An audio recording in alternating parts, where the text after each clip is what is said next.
I think is a negative sign. That's the other market I'm very bearish on.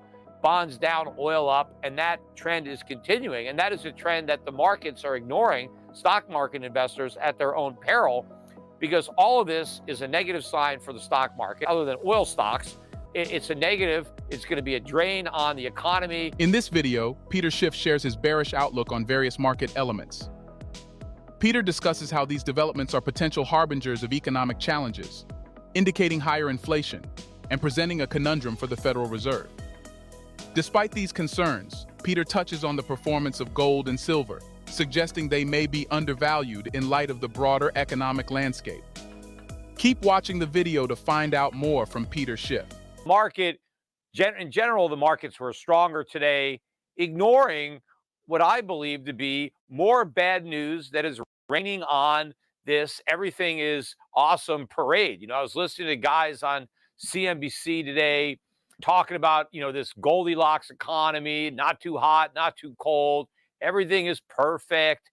We're returning to a slower growth, low inflation economy.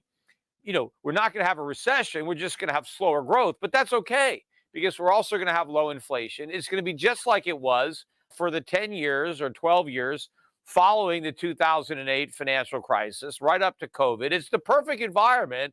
And so you should just buy stocks because, everything is awesome, but nothing is awesome. And the data actually bears this out.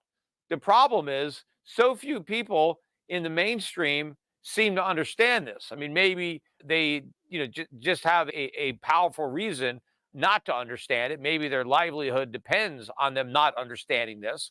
And so they don't. But let's take a look at some of the economic data that I think is being misunderstood and ignored.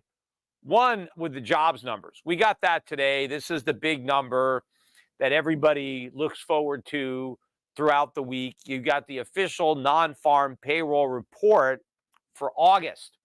Now, one of the interesting factoids about this report is every single report that we've had has been downwardly revised the following month.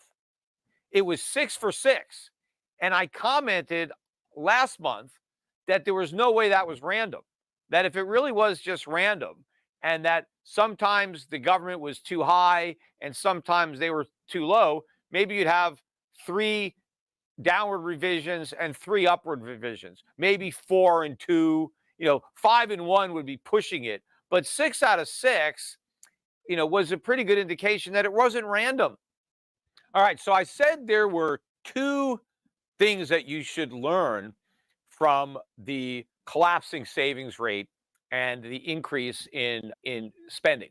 One was that the consumer is in trouble because he has to use his savings instead of his income to pay for necessities. But number 2, and maybe even more important than number 1, is that this is further proof that the Fed is losing its inflation fight. Everybody wants to talk about all this success that the Fed has had. It hasn't had any success. It's had a failure. Sure, the headline CPI has come down from 9 to 3, but now it's going back up. But the core has barely gone down. The core was never 9. I think maybe that was 6s, and now it's 5s. I mean, we've had hardly any relief there. But if you understand the dynamic, and I mentioned this again in the last podcast, and Powell himself admitted this in his last press conference. The purpose of the rate hikes, the way the rate hikes are going to reduce inflation is by reducing aggregate demand, meaning higher interest rates are going to cause consumers to spend less and save more, right? Because, interest is high, let me put my money in the bank and earn some interest instead of spending it. And if I use my credit card, the rates are going to be higher. Or if I borrow money to buy a car, I'm not going to do that. I'm going to stop buying things because it costs me too much money to borrow. Instead, I'm going to save and I'm going to get these big returns on my savings. None of that is happening. Well, first of all, the banks haven't raised their rates much because they're broke. They can't afford to. Yes, you can take your money out of a bank and you can put it in a money market. But most people realize that 5% on a money market doesn't cut it, that the actual rate of inflation is more than 5%. So 5% isn't enough. You have to pay people more than the inflation rate to get them to save. So if they're worried about prices going up 10%, why are they going to save? They're just going to buy stuff now. Why wait and pay 10% more? Even if you get 5% while you're waiting, you're still losing out. And consumers are continuing to borrow.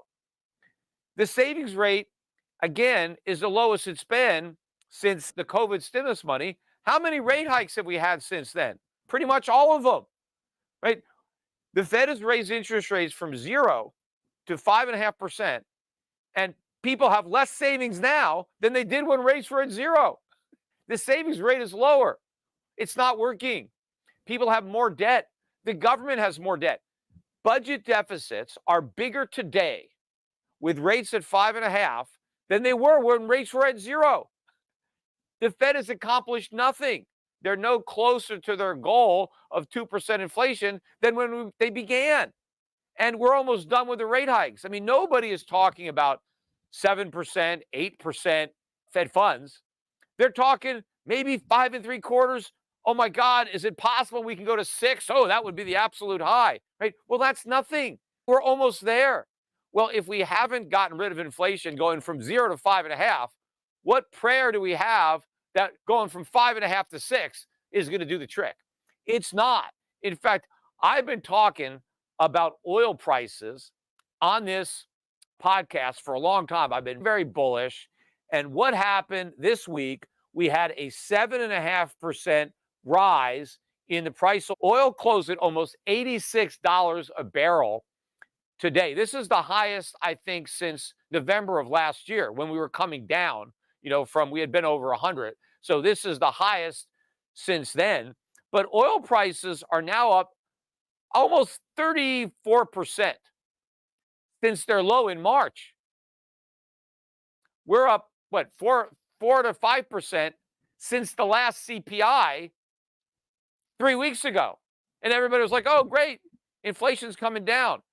Well, if you look in the rear view mirror, maybe, but look in the windshield, inflation's going up. How is it that oil prices are up 34% since March? Right?